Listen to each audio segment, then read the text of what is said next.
des seniors, pour leur bien-être, pour qu'ils soient heureux. Donc j'organise des ateliers, j'organise des journées aussi, où on peut sortir, faire des sorties ensemble. Des journées aussi où des spécialistes en coaching, en développement personnel viennent pour leur expliquer certaines choses dont ils ont besoin. Et donc, avant de faire ça, j'ai fait un petit tour et j'ai vu qu'on n'a rien. On n'a aucune structure qui s'occupe de ces gens-là. C'est vrai que j'ai trouvé des endroits construits par l'État qui étaient soi-disant des endroits pour les seniors, mais il n'y a rien. C'est des bâtiments, tout simplement, où il n'y a personne qui vient s'occuper. Alors, ces seniors, ils n'ont personne pour les aider. Ils veulent aller chez le médecin, ils n'ont personne avec qui partir. Ils veulent faire des courses, eh ben, ils n'ont personne pour les accompagner. Ils sont malades, ils veulent faire une simple piqûre, eh ben, il n'y a personne pour venir. Il faut, à chaque fois, si on a les moyens, ben, c'est OK. Si on n'a pas de moyens, ben, ces gens-là, ils sont délaissés complètement. Et aujourd'hui, les enfants, ils n'ont pas beaucoup de temps non plus pour les parents. Donc, il faut quand même qu'il y ait des structures qui soient là pour eux. Un exemple, en France, chaque mairie a un club de seniors. Pourquoi dans notre pays, nous, musulmans, on ne peut pas dire qu'on s'occupe de ces gens-là qui sont très précieux pour nous? Pourquoi on doit attendre que certaines personnes fassent le premier pas pour s'occuper de ces gens-là? J'espère qu'on va écouter mon appel, j'espère qu'on va l'écouter parce que seule je ne peux pas changer le monde. J'ai besoin d'aide, j'ai besoin d'être entourée par beaucoup de personnes et surtout par des responsables.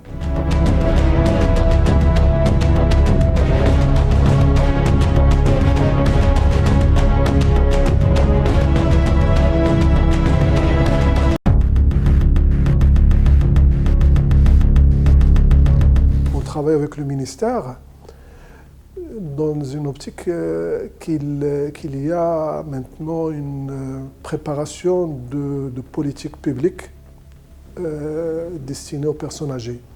Parce que l'État, bon, il n'y avait pas jusqu'à maintenant, il y a des stratégies, il y a des plans d'action qui sont très louables. Et maintenant, il y a une préparation, l'élaboration d'une politique publique et le ministère nous a associés dans cette dynamique. Et donc le rapport avait pour objectif de créer une visibilité sur la situation des personnes âgées. C'est l'évaluation d'un état des lieux de la situation des personnes âgées au Maroc. Et quand on dit personnes âgées, toutes les personnes qui ont atteint l'âge au-delà des 60. On n'a pas fait, c'est pas tout à fait une enquête, mais on a rassemblé tout ce qui a été, toutes les informations fournies par les rapports qui ont été élaborés par les institutions étatiques, parce que c'est le rôle de l'observatoire, c'est la veille, et puis l'investigation, suivre les informations et selon l'évolution de la situation des personnes âgées au Maroc. Et quels sont les modes d'accompagnement, quelles sont les mesures qui sont en place pour justement parler d'un accompagnement, d'un suivi, ou d'une prise en charge ou d'un intérêt. Il y a un intérêt porté sur les personnes âgées. On est allé même, par exemple, on n'a pas laissé aucun lieu, même par exemple les personnes âgées parmi les Marocains du monde, en effet, en immigration. Les personnes âgées aussi qui sont des détenus dans les systèmes, dans l'administration pénitentiaire. Donc les personnes âgées aussi, la délégation les anciens combattants, les résistants. Donc ce qui fait qu'on a réuni toute l'information possible et bien entendu aussi les centres d'accueil donc, en matière de protection sociale.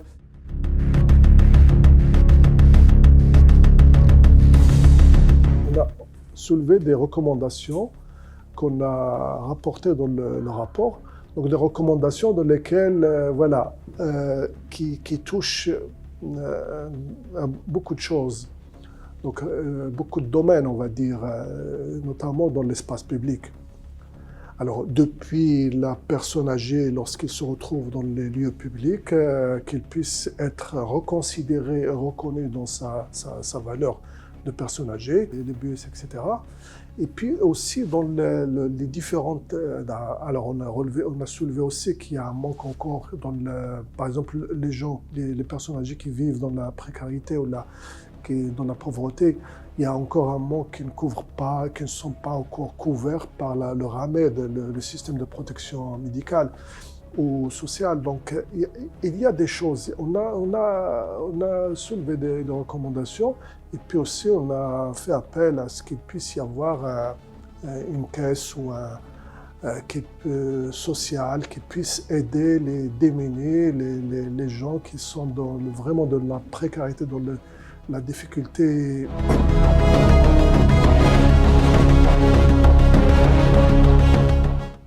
Le problème qui est propre aux personnes âgées, c'est un problème de reconnaissance.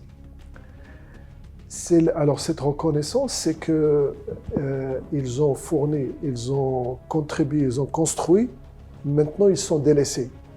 Donc, soit ceux qui sont délaissés par leur famille, ceux qui sont dans la précarité, ça aussi c'est un problème de reconnaissance.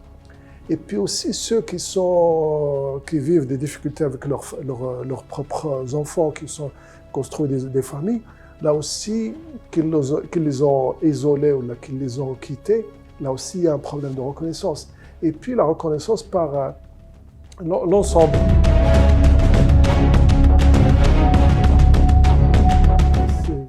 Particulièrement, c'est dans une vision urbaine. Parce que dans le monde rural, il n'y a pas encore ce problème. Ces transformations ne sont pas encore visibles, comme c'est le cas dans le monde urbain. C'est-à-dire, il y a encore les grandes familles, même s'ils ne sont pas unis sous le même toit, ils sont unis dans le même espace social. Mais dans le monde urbain, c'est justement, il y a des transformations, on va dire, socio-techniques qui ont fait que, justement, cet éclatement, par exemple, quand vous voyez l'habitat social maintenant, l'habitat social, c'est des petits espaces qui sont destinés uniquement à quelques personnes, donc ce qui fait l'éclatement de la famille. Ou plutôt, on va dire que l'éclatement de la famille a suivi cette transformation.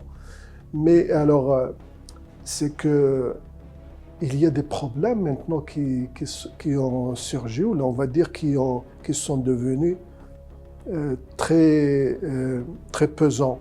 Par exemple, vous avez... Alors, actuellement, les gens, par exemple, le jeune couple, les enfants, et son travail, et la femme et l'homme. Et donc, ils n'ont pas le temps de s'occuper de leur grand-père ou leur grand-mère. Mais ce qui fait que, alors, c'est là justement où il y a le problème qu'on n'a pas, c'est-à-dire la société n'a pas suivi cette évolution, des choses.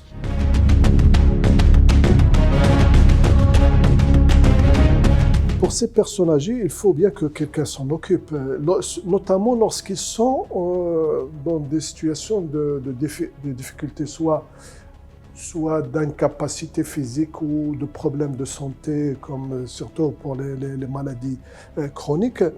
Donc, il faut que quelqu'un s'en occupe, il faut que quelqu'un lui tienne compagnie pour ne pas vivre l'isolement ou la solitude. Donc, ce qui fait qu'il n'y a pas eu une évolution des professions, des métiers d'intervenants. Il aurait fallu qu'il y ait un progrès, aussi une évolution dans les métiers d'accompagnement. C'est comme le cas, on va prendre le cas qui maintenant, à chaque fois, on fait la comparaison avec les petits-enfants. Donc, il y a eu, alors, vous avez le couple qui a une vie professionnelle, qui est engagé dans le travail, mais qui s'occupe des enfants. Donc, il y a la nounou, les crèches, etc. Alors, soit on veut garder l'enfant, qu'elle soit à la maison, soit dans un établissement. Donc, c'est à peu près pareil pour les personnes âgées. D'ailleurs, maintenant, avec la nouvelle loi, parce qu'il a fallu aussi une loi pour organiser les choses. Donc, la nouvelle loi qui a été élaboré par le ministère et donc qui a été voté l'année dernière, 65, je crois, 15, qui est consacré à la protection sociale. Il permet ces possibilités. Donc, soit alors qu'il puisse y avoir des structures qu'on peut appeler maisons de retraite ou des centres d'accueil. Il y a aussi les métiers d'intervention, c'est-à-dire qu'il puisse y avoir, au lieu d'aller dans une structure, être chez soi, mais avec quelqu'un, qu'il puisse y avoir quelqu'un qui puisse lui tenir compagnie. Soit le servir ou l'aider dans les tâches quotidiennes, ou alors aussi lui tenir compagnie. Donc il y a maintenant ces perspectives qui sont là, mais est-ce que la société, est-ce qu'elle est prête pour accepter ou non? Ça, on ne sait pas encore, on ne peut pas le dire, on ne peut pas ni confirmer ni infirmer.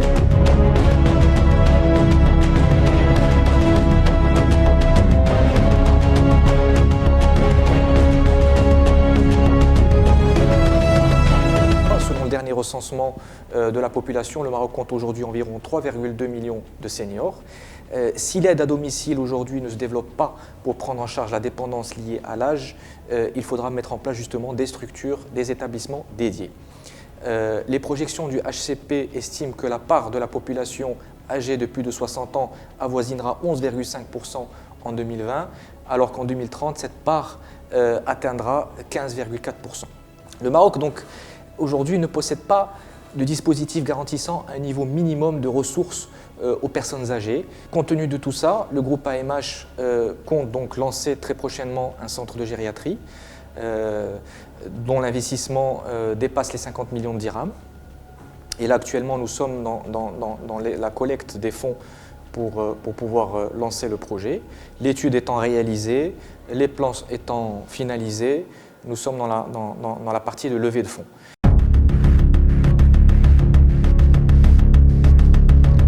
Nous aurons donc des soins à domicile, nous proposerons des soins à domicile, nous proposerons donc de l'ambulatoire, de l'hospitalisation de jour. Donc une personne âgée peut venir le matin, bénéficier des soins, de l'animation et repartir en fin de journée, ce qui peut alléger la contrainte familiale, parce qu'on oublie aussi souvent le côté contrainte familiale. Il y aura de l'hospitalisation, il y aura également une proposition d'offres hôtelières, des appartements pour des personnes qui sont en fin de vie, donc qui peuvent rester une période qui peut avoir allant de 6 mois, 1 an sur place. Voilà, donc la clé c'est que c'est un vrai centre de gériatrie, donc avec des propositions d'offres de soins, compte tenu du fait que c'est des gens qui ont plusieurs types de maladies. Ce centre prendra en charge également l'animation, le suivi, et il y aura également les maladies comme les maladies d'Alzheimer, la gestion des maladies d'Alzheimer, de Parkinson, etc. Voilà, donc on va essayer de s'adapter à la culture marocaine.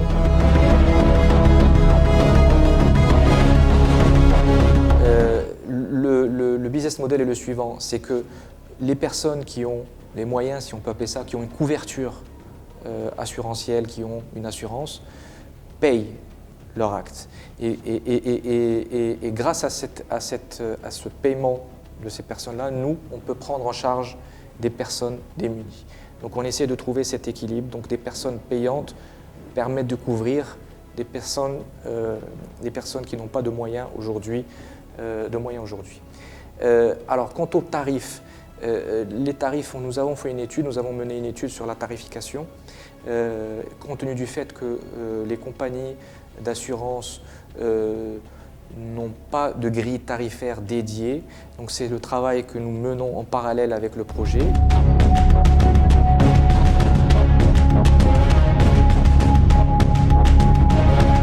Effectivement, aujourd'hui, ce sujet est un sujet tabou.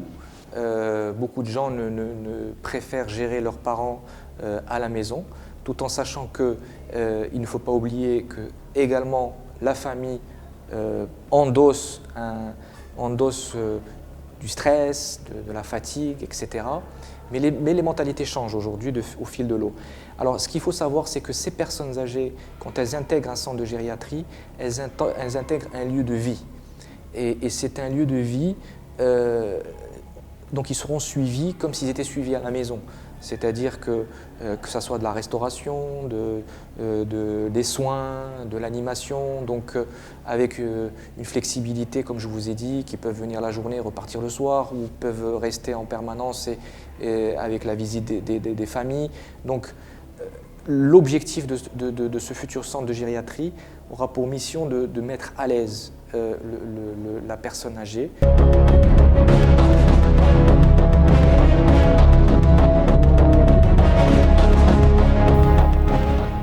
À parler de ma situation. Vu de l'extérieur, on pourra penser que je ne manque de rien. Je suis bien. Alors que non. Je suis une maman de 4 garçons. Et alhamdoulilah,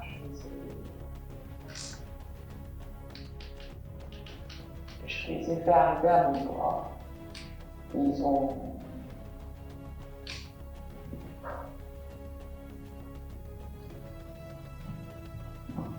ont d'excellents postes.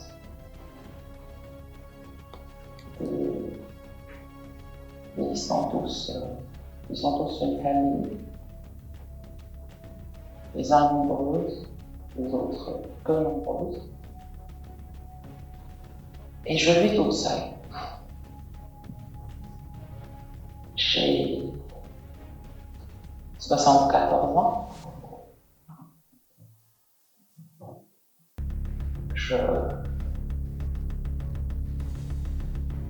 Je suis malade et pas malade.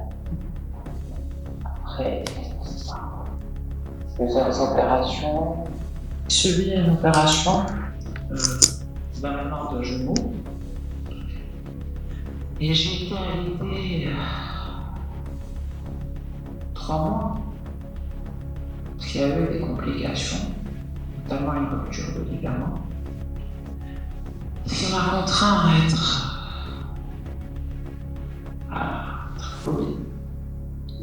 immobilisé pendant 3 mois.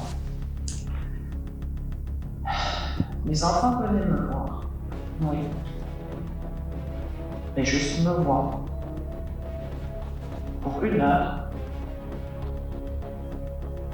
Pour 1h30, prendre un café. Et ils repartaient. Qui prenaient soin de moi, des étrangers, des voisins, même ou des mois. Enfin, là, je sais que c'est la fin, c'est la dernière semaine du mois, ou que le mois s'est terminé, quand mes fils me rendent visite. Ils viennent le premier week-end du mois. Toujours 1 heure, 3/4 d'heure, 1h30. Et ils repartent. Je comprends. Ils ont leur travail, ils ont leurs enfants, ils ont leur foyer à gérer, je comprends. Mais moi, j'ai aussi travaillé pour eux.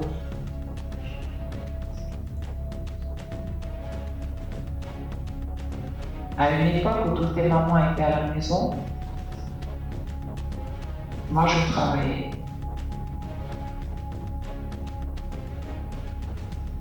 Je faisais des heures supplémentaires. Rien que pour assurer tout ce qui leur manquait.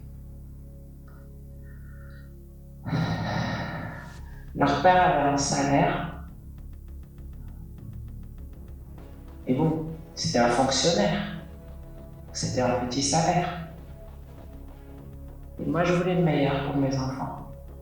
J'ai toujours cravaché pour qu'ils aient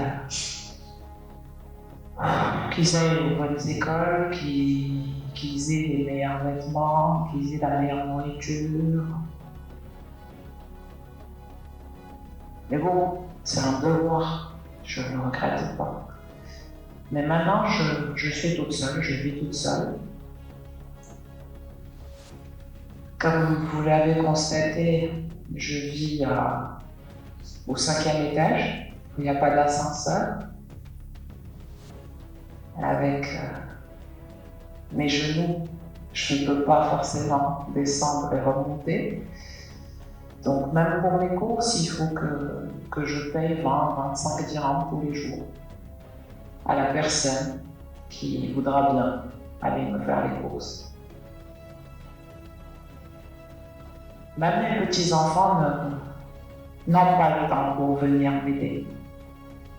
Parce qu'ils ont leur cours, ils ont leur sport, ils ont leur programme.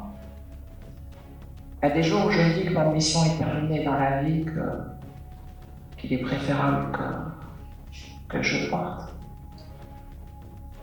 Mais là, on est là. Et on n'y peut rien.